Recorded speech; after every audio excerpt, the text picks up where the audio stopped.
All right, so this is my go-to family fast food meal when it's the end of the week, you're tired AF, and you just don't want to cook anything because you're just tired. And that is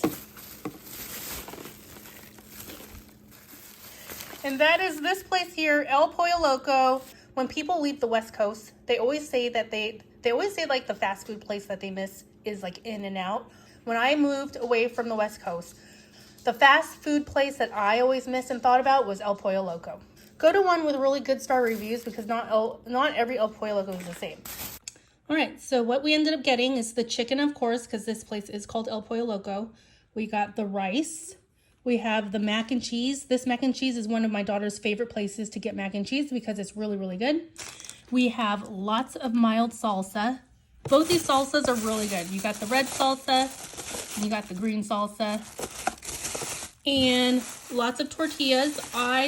So in my family, since I was little, they would always give lots of tortillas. So we always end up like taking a handful and then just leaving and then going off and eating our meal and doing our own thing.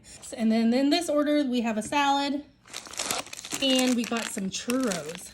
So super excited, super hungry, extremely tired. So definitely if you're visiting the West Coast and you need to feed your family, check out El Pollo Loco. Make sure you go to the one with good reviews.